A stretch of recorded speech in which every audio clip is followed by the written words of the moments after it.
Hello students, मैं educator Naseer Ahmad स्वागत करता हूं आप सभी का आपके अपने चैनल इमोल्डन कोचिंग सेंटर में। स्टूडेंट्स, मैं इस समय उत्तर प्रदेश पुलिस कांस्टेबल री एग्ज़ाम के लिए मैथ की एक सीरीज शुरू की है जिसका नाम है फर्स्ट से आर्ट्स। तो स्टूडेंट्स, इसमें मैं जीरो लेवल से हाई लेवल आपको पढ़ाने वाला हूँ। तो आप जितने भी दोस्तों को जानते हैं, जो भी आपके मिलने वाले हैं, उन सबको ये क्लास शेयर कर दीजिए और कॉपी पे ले लीजिए और नोट्स बनाइए। ये क्लास डेली रात 8 बजे आपकी क्लास होती है, तो जरूर जुड़ना ना भूलें। डेली रात 8 बजे आपको, चाहे आप फिर रेलवे, एएलपी और चाहे ग्रुप डी, चाहे सीआरएफ और एसआई की तैयारी कर रहे हो, ये सब के लिए महत्वपूर्ण क्लास होने वाली है। तो लास्ट तक बने रहिएगा, बेस्ट सीख कर जाएंगे। तो क्लास को लाइक कर देना। आइए शुरू करते हैं क्लास। हमारा पहला क्वेश्चन है, राम की आय श्याम की आय से 20% अधिक है। ज्ञात कीजिए कि श्याम की आय राम की आय से कितने प्रतिशत कम है। ठीक है, एक तरफ राम है, ठीक है, और दूसरी तरफ है श्याम। कौन है? श्याम। अब कह रहा है कि राम की जो आय है वो श्याम से शब्द कहाँ लगा है, ये मैंने उस दिन बताया था। से शब्द, से को आप बेस मान लो, तो श्याम से, तो श्याम को आप 100 मान लो, ठीक है। और कितनी क्या है? 20% अधिक है, यानी 100 में 20 जोड़ दोगे तो 120 हो जाएगा। ठीक है, तो अब कह रहा है कि श्याम की आय राम से, किससे? राम से कितनी कम है। तो देखो कितनी कम है, 20 भैया कम है। सर किससे कम है? राम से, तो 120। और ये निकल किसकी रही? श्याम की। किसकी? श्याम की उम्र कितनी, श्याम की आय कितनी कम, और परसेंट बनाने के लिए 100। ठीक है सर, 20 एकम 20, 20 छक्का 120। ठीक है, 6 से काट लेते हैं, 6 एकम 6, बचेगा 4, हो जाए 40, 6 छरंग 36, 6 छरंग 36, 6 छरंग 36, यानी कि 16.66% आपका राइट आंसर आ जाएगा। कितना आ जाएगा? 16.66% आपका राइट आंसर आ जाएगा। स्टूडेंट्स, क्लास बेहतर लग रही हो तो आप जरूर क्लास को लाइक कर देना और अपने दोस्तों को शेयर करना बिल्कुल ना भूलना, ठीक है, क्योंकि ये क्लास आप सब की मेहनत से चल रही है और आप सब अगर जितना ज़्यादा प्यार देंगे उतनी ही बेस्ट ये क्लास होने वाली है, क्योंकि इसमें साथ आपका बहुत ज़रूरी है। तो मैं अगला क्वेश्चन पढ़ रहा हूँ। अगला क्वेश्चन जो कह रहा है वो ये कह रहा है कि खाद्य सामग्री, क्या कह रहा है कि खाद्य सामग्री का मूल्य 10% बढ़ गया। उपभोक्ता खाद्य सामग्री का प्रयोग कितने प्रतिशत कम कर दे कि उसका खर्च ना बढ़े। ठीक, देखो दो चीजें होती हैं। अगर आपका प्राइस कांस्टेंट होता है, प्राइस यानी कि आपका मूल्य अगर आपका नियत होता है, तो क्या होता है कि जो आपकी खपत होती है वो व्युत्त क्रमानुपाती हो जाती है। खपत, ठीक है, ये आपकी क्या होती है? उल्टा होती है। मूल्य के खपत उल्टा होती है अगर आपका पैसा समान है तो। अगर ये प्राइस सेम है तो आप दो तरीके से इस साल को लगा सकते हैं। पहली बात देखो, मैं कह रहा हूं पहले और अब। ठीक सर जी, पहले हमने कहा कि पहले मान लिया मूल थी हमारे 100%, ठीक है, लेकिन 10% रुपया बढ़ गया, तो अब कितना हो गया? 110। अब कह रहा है कि खपत को कितना कम किया जाए कि उसका खर्चा समान है। तो सीधी बात है, अगर आप खर्चन पर देखना चाह रहे हो तो खर्चन देख लो कितना कम करे। सर जी 10 कम करे। किससे कम करें? 110 से। क्यों? क्योंकि यहां बढ़ा हुआ मूल्य है, अब ये कम करे ताकि खर्चा समान रहे, तो बटे में 110 और परसेंट बनाने के लिए 100 से गुणा। तो देखो ये 0 से ये 0, तो अब आपके पास क्या बचा कि 100/11। तो 11 से जब भी आप भाग करेंगे, 11 9 99, 1 बचा, दशमलव लगाया, 0 बढ़ाया, फिर दशमलव लगा के फिर 9, तो 9.09%। या आप ऐसे कह सकते हैं कि इसी से, ये पहले और अब, ये है मूल्य। क्या है? मूल्य। क्या है? मूल्य। और ये है आपकी खपत। क्या है, खपत। ठीक, मूल्य और खपत, मूल्य और खपत। ठीक, पहले आपका मूल्य था वो था 100 रुपये, फिर क्या हुआ कि बढ़ करके 110 हो गया। तो जो खपत होती है ना वो उल्टा हो जाती है कि पहले थी 110 और अब रह गई है 100। ठीक, तो अब देखो कितना कम किया गया खपत को, 110 से 100 पर 10, कितना कम किया गया, 10। किससे कम किया गया, 110 से। और परसेंट बनाने के लिए 100 से गुणा, तो 0 से 0 कैंसिल, 100/11 कैंसिल कर दोगे 9.09% आ जाएगा। ठीक, तो ये खपत क्या होता है, मूल्य का उल्टा होता है। मूल्य पहले 100 था, 10 की वृद्धि हुई तो 110 हो गया, तो खपत पहले 110 थी, अब कितनी है, 100।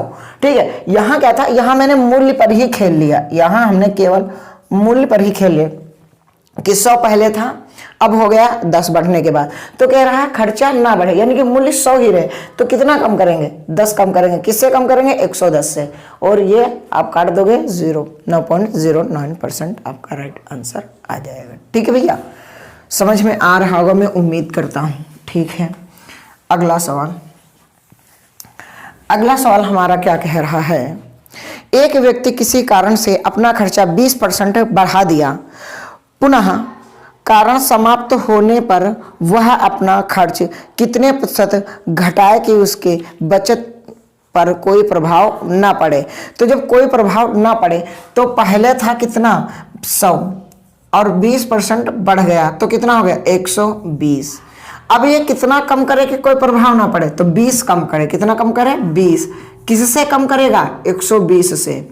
ठीक है, और परसेंट बनाने के लिए 100 से गुणा, तो 20 एकम 20, 20 छक्का 120, तो ये फिर से आ जाएगा 6 एकम 6, 6 छरंग 36, 6 छरंग 36, 6 छरंग 36। ये 16.66% आपका फिर से राइट आंसर आ जाएगा। अगर स्टूडेंट्स आप ऐसे करना चाहते हैं तो बेस्ट है, लेकिन अगर आप रेशियो से करना चाह रहे हैं, किससे, रेशियो से, तो देखो 20% को आप क्या लिख सकते हो, 20% को आप 1/5 लिख सकते हो। तो देखो पहले था 5, 1 की वृद्धि हो गई, कितना हो गया, 6। अब ये जो है 6 वृद्धि ना हुई होती तो अब ये कितना कम करे, 1 कम करे। किससे कम करे, 6 से। परसेंट बनाने के लिए 100 से गुणा, 6 से इसको काट दोगे तब भी आ जाएगा 16। तो ये तो था कब, रेशियो वाला मेथड। कितना, रेशियो वाला, ये पहले था और ये अब था।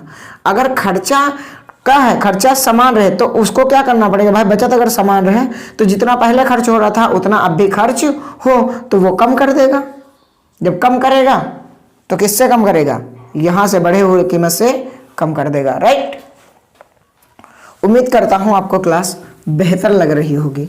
ये वो सवाल हैं जो आपके एग्जाम में पूछे जाएंगे, बढ़िया सवाल है। अब देखो क्या है अगला सवाल। देखो जब किसी भी, मैंने बताया था कल सक्सेसिव लगाना, जब किसी भी एक ही वस्तु पर कमी या वृद्धि हो तो हम सक्सेसिव केस लगाते हैं।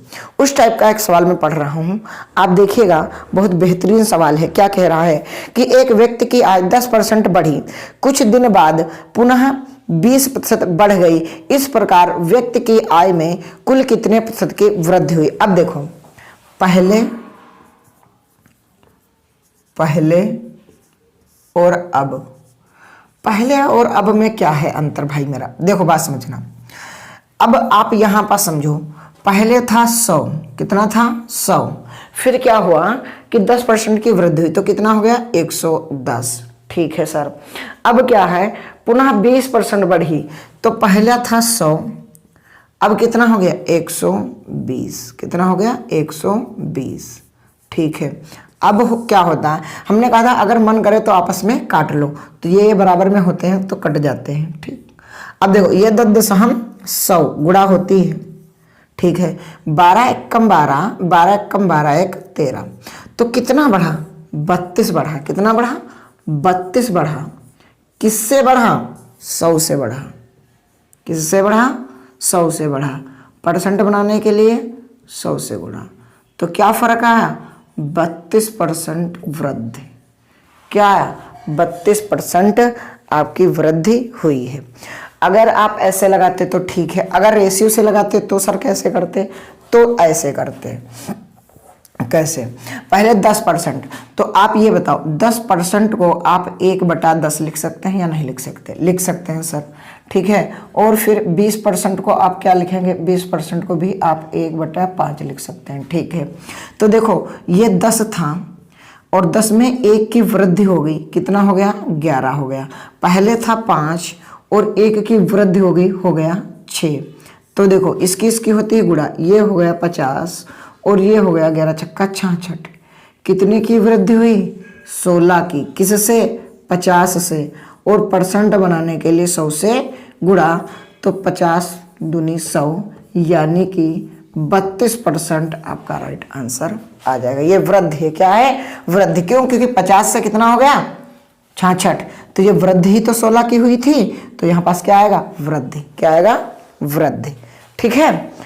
आई होप, मैं उम्मीद करता हूं कि आपकी समझ में आ रहे होंगे अच्छे से ये सवाल। ठीक है भाई साहब, आगे चलते हैं। आगे देखिएगा, अगला सवाल आपकी स्क्रीन पर दिख रहा होगा।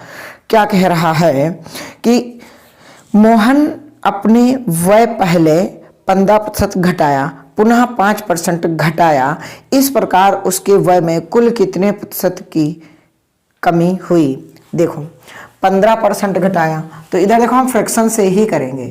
15% घटाया, ठीक, घटाया, और कितना घटाया है? 15% घटाया और 5%, ठीक है, और 5%, ठीक। तो 15% को आप 3/20 लिख सकते हो, ठीक है, और इसको लिख सकते हो 1/20, ठीक ठीक। तो पहले था 20, 3 की कमी हुई, बचा 17। पहले था 20,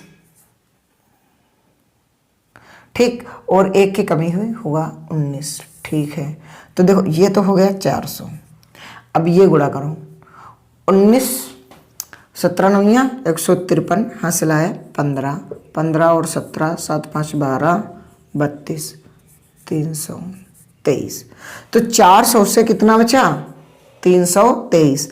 तो भैया कितनी कमी आई? कमी बताओ, कमी कमी कमी कमी देख रहे होगे 7, ठीक है। यहाँ बचा 9, 9 में से 2 गया 7, ठीक है। 77 की कमी किस पे? 400 पे। परसेंट बनाने के लिए 100 से गुणा, ये दोनों कैंसिल, तो कितना बचा? 77/4, 4 से कैंसिल कर दो, 4 1 कम 4, ठीक है। कितना बचेगा? 3 हो जाएगा 37, 4 9 36 बचेगा, 1 हो जाएगा 10, 4 दूनी 8 और 4 पंचे 20, यानी कि 19.25 आपका राइट आंसर आ जाएगा। कितना आ जाएगा?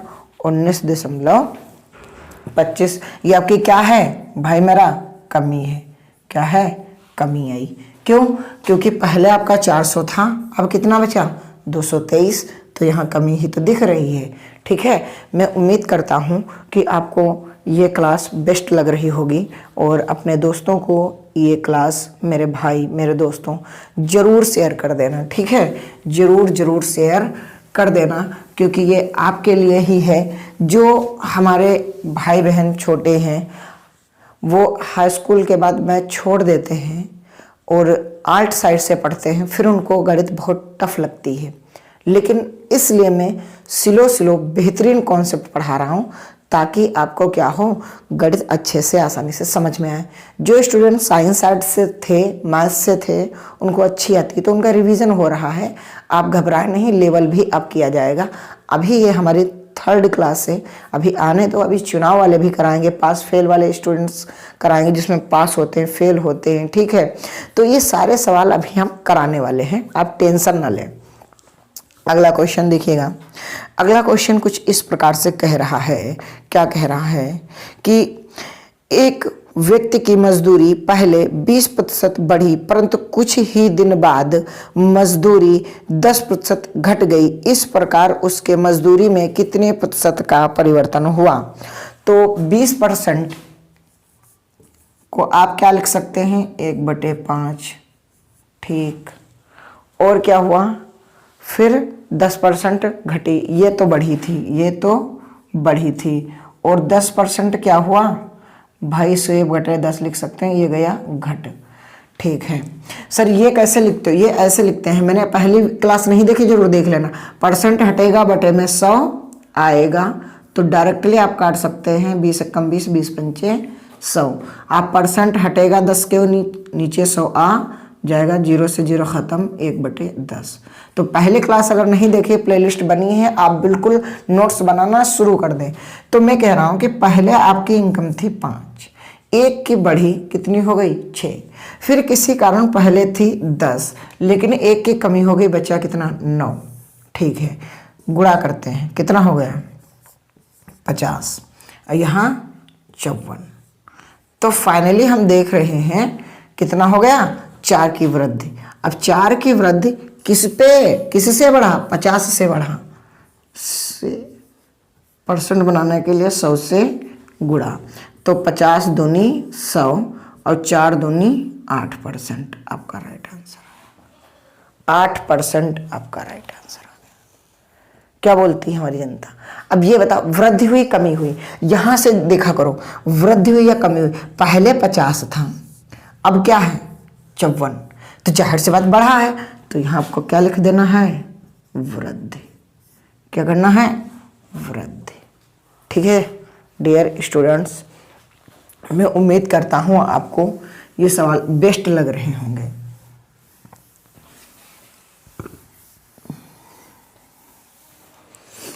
अगले सवाल देखिएगा मेरे भाई, मेरे दोस्तों, क्या कह रहा है अगला सवाल। अगला सवाल जो हमारा है बहुत ही इम्पोर्टेंट है।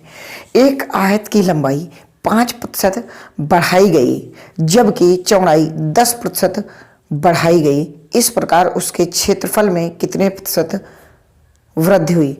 जब भी क्षेत्रफल वाले आए, आयत का क्षेत्रफल हो, वर्ग का क्षेत्रफल हो, या आपका वृत्त का क्षेत्रफल हो, या आयतन पूछ ले, इन सारी चीज़ों में आपको क्या लगाना है? सक्सेसिव केस लगाना है, जो अभी लगा रहे हैं। ठीक है, 5% बढ़ाई गई 10%, 5% वृद्धि हुई। 5% को हम लिख सकते हैं 1/20, 10% को हम लिख सकते हैं 1/10, और दोनों में क्या है? इंक्रीमेंट है भैया, बढ़ाया जा रहा है। ठीक है, तो हम पहले और बाद, आप मेरी बात समझो।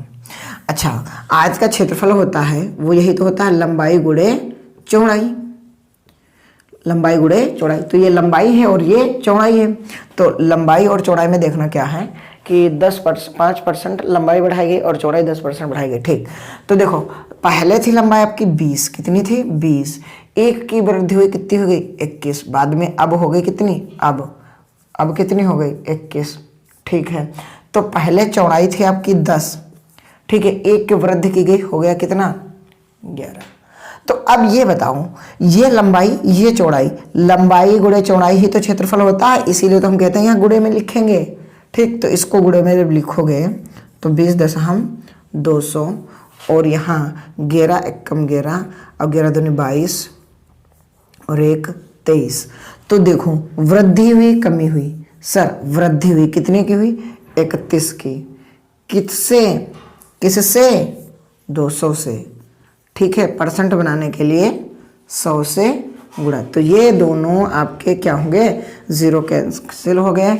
अब ये बचा 31/2, तो ये आप लिख सकते हो 15 सही 1/2%। ठीक है, ये आपका बेस्ट आंसर आ चुका है, ये आपका क्या है बेस्ट आंसर आपका आ चुका है। देखिएगा दोस्तों, मैं बहुत ही आराम से इन सवालों को करा रहा हूँ, अगर आप इससे सीख गए ना तो मैथ आपकी उंगलियों पर डांस करेगी, गारंटी में ले रहा हूँ। अगला सवाल देखिएगा, बहुत ही महत्वपूर्ण है। क्या कह रहा है? एक आयताकार खेत की लंबाई 20% बढ़ाई गई, जबकि चौड़ाई 10% घटा दी गई है, उसके क्षेत्रफल में कितने प्रतिशत का परिवर्तन हुआ? ठीक है, लंबाई 20% की वृद्धि हुई, लंबाई में 20% की वृद्धि, तो 20% को आप 1/5 लिख सकते हो, जबकि चौड़ाई में क्या हुआ है? चौड़ाई में मेरे भाई, चौड़ाई में 10% घटाया गया है, चौड़ाई में 10% क्या किया गया है? घटाया गया है। तो अब आप मेरी बात सुनो, पहले लंबाई थी 5, 1 की वृद्धि कर दी गई होगी 6। पहले आपकी जो है चौड़ाई थी 10, 1 की कमी हो गई बचा 9। ठीक है, तो 10 बचे 50 और 6 नवा 54। तो क्षेत्रफल पर क्या प्रभाव पड़ा है? वृद्धि हुई है। कितनी? 4। किससे? 50 से। और परसेंट बनाने के लिए 100 से भाई मेरा गुणा, तो ये 2 बार कट जाएगा, तो ये 8% आपका राइट आंसर आ जाएगा। कितनी वृद्धि हुई? 8%। कितनी वृद्धि हुई मेरे भाई? 8% आपकी वृद्धि हुई, राइट। मैं उम्मीद करता हूँ कि आपके ये सवाल बहुत ही अच्छे से समझ में आ रहे होंगे। मैं दोस्तों आपको वो चीज़ें पढ़ा रहा हूँ जिससे कि आप गणित सीख जाएं। ठीक है, मैं लेवल भी आप कर सकता हूँ, लेकिन धीरे धीरे अप करूँगा ताकि आपको समझ जाए। अगला है, एक वर्ग की भुजा 25% बढ़ाई गई है, उसका क्षेत्रफल कितने प्रतिशत बढ़ जाएगा? अच्छा, वर्ग की भुजा, तो वर्ग का क्षेत्रफल क्या होता है? वर्ग का क्षेत्रफल आप सोचो, क्षेत्रफल यही तो होता है भुजा स्क्वायर। भुजा स्क्वायर, यानी कि जो 25% की वृद्धि हुई है वो 1/4 है। तो अब इसको हम 2 बार नहीं लिख सकते कि पहले 4 थी अब 5, पहले 4 थी अब 5। सर ऐसा क्यों कर रहे हो? क्योंकि क्षेत्रफल तो यही होगा, भुजा गुणे भुजा, भुजा गुणे भुजा, और सक्सेसिव में हम गुणा ही तो करते हैं। तो ये आ गया 16, ये आ गया 25। तो क्या देख रहे हैं आप? 9 की वृद्धि किससे? 16 के रिस्पेक्ट में, गुणे में 100। पहले आप 4 से काट लें, 4 दूनी 8, 4 पंचे 20, 4 चौके 16 और 25 9 225, 225/4। तो इसको 4 से कैंसिल करेंगे, 4 पंचे 20, 4 छन 24, 1 बचेगा 4, 4 दूनी 8 और 4 पंचे 20, 46 सही, 46.25%। ठीक है, आपका राइट आंसर आ जाएगा। कितना आ जाएगा? क्या हो गया? 25 नया 225। ठीक है, तो 4 पंचे, अच्छा 4 पंचे 20, 4 पंचे 20। ठीक है, 2 25, 4 छन 24। ठीक है, 56.25% आपका राइट आंसर आ जाएगा। स्टूडेंट्स, आप बताना आपको ये क्लास कैसी लगी? क्या आपको लगता है कि आप सीख जाएंगे? अगर आपको ऐसा लगता है तो चैनल को सब्सक्राइब कर लेना। डेली रात 8 बजे क्लास चल रही है, बेसिक टू एडवांस। सुबह 7 बजे आपको करंट अफेयर की मिलती, लेकिन डेली नहीं मिलती। जिस दिन इम्पोर्टेंट आता है उस दिन मिलती है। तो आप इस बात को ध्यान रखना। इम्बोल्डन कोचिंग सेंटर फर्स्ट से अर्थ तक शुरू की है। जो भी हमारे आर्ट साइड के बच्चे हैं या जो बिगनर हैं, उन सभी के लिए बहुत ही महत्वपूर्ण क्लास है। आप यहाँ से अच्छा सीख सकते हैं। मिलते हैं कल फिर रात 8 बजे।